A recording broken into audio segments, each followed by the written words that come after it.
Thank you. Thank you for that introduction, and I'm thrilled to be here in the room among so many lovely and intelligent colleagues of mine, so thank you for being here. My presentation today is on the perspectives of young, gay, bisexual, and queer men on integrating substance use care within sexual health care settings. So before I begin, I'd like to respectfully acknowledge that the slides are a little off. That this presentation and the work of the study takes place on the unceded Indigenous territories, including the territories of the Squamish, Tsleil-Waututh, and Musqueam First Nations. Okay, there we go. For this analysis, we drew data from a study where we interviewed 50 young men who have sex with men in Greater Vancouver and asked them about their experiences using substances with sex.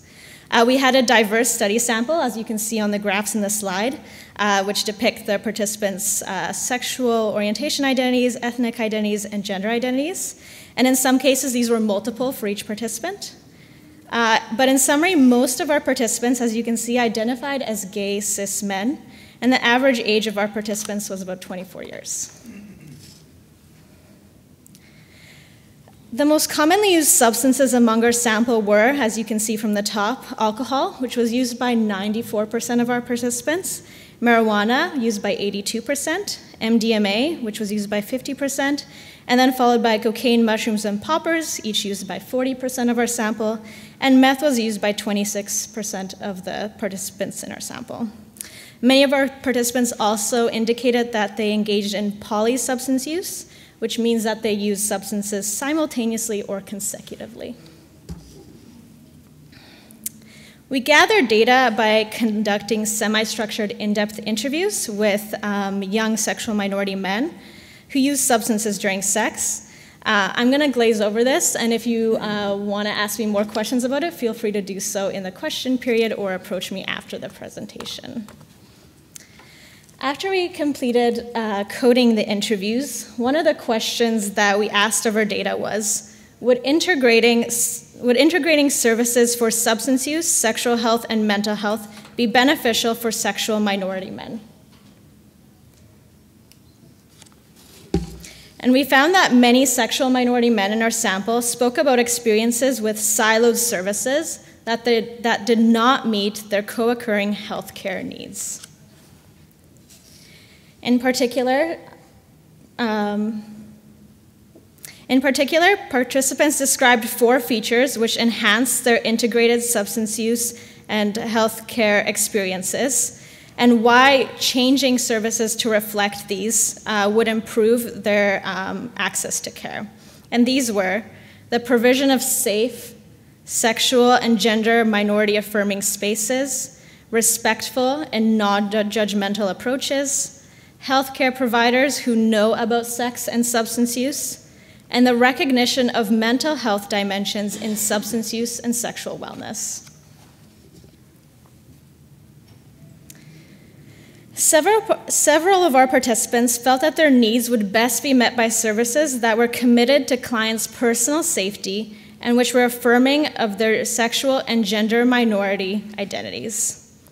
Participants said that they wanted improved access to health services that were tailored for them, which included better service availability, such as more locations, expanded hours of operation, and shorter wait lists. For example, one of our participants, Valentina, said when they visited a clinic not tailored for sexual minority men that he did not have an affirming experience. He said, "I went to a clinic in Burnaby once. Yeah, it was not. I was like, holy crap, this is different than the Davie Street Clinic. Like, I don't know if I just felt off about it. Davie Street Clinic, they know that you're gonna be homosexual. Well, not they know, but they experience those clientele on a regular basis.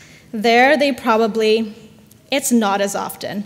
And I imagine it's only worse in rural communities as well."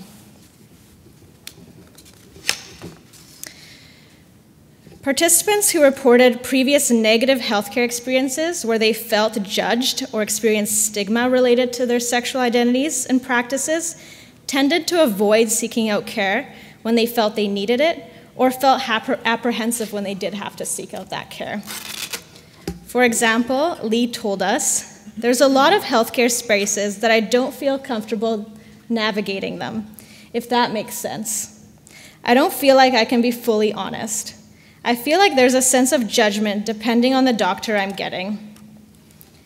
And he went on to describe a situation where he felt judged by the healthcare providers he was seeking care from, who assumed that his healthcare concern was connected to his sexuality. He said, "I had a reoccurring anal fissure, and it was just due to a lack of fiber in my diet. And everyone thought that it was like a sex accident." And I was like, I wish, what a juicy story. But then when the proctologist asked me if I had anal sex, I just felt like there was a sliver of judgment there. You know, straight men working with like queer individuals, I just feel like they're not super knowledgeable. I always get a sliver of judgment, or there's just ignorance. Some participants expressed dissatisfaction with the care or information they received from their health professionals because they perceived them to be lacking the knowledge relevant to their specific health concerns, such as gender reassignment surgeries and medications, and potential PrEP drug interactions with other substances they use. For example, Wally told us, "I find that a lot of doctors either know the same amount as I do, and they can't actually answer anything, and they just Google it. So there's not really a point when I can just Google it myself or ask someone else."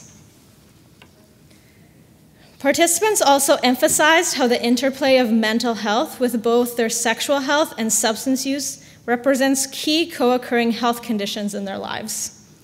Participants expressed a desire to have these discussions about each of these issues with their healthcare providers, particularly those at the access for their sexual health needs.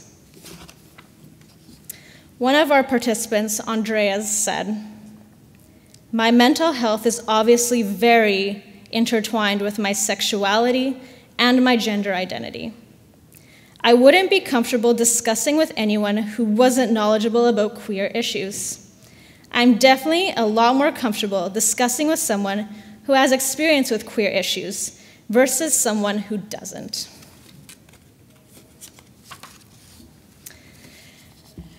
Based on what we found in our data, I think we can suggest a few next steps to continue improving care for sexual minority men. And these are: to expand services which integrate substance use care, sexual health care, and mental health care. We know that many organizations are already doing great work in this area, integrating various healthcare services, and we encourage other frontline health organizations to implement integrated services wherever they can. And to equip health professionals with the skills and competencies to address the healthcare needs of those who use substances during sex. Now I just want to take a moment to acknowledge everyone who took part in the study, including the study participants, my team who helped with this study, and the Canadian Institute of Health Research, which provided funding for this. And I also want to acknowledge all the images that they were taken from Unsplash. So, thank you.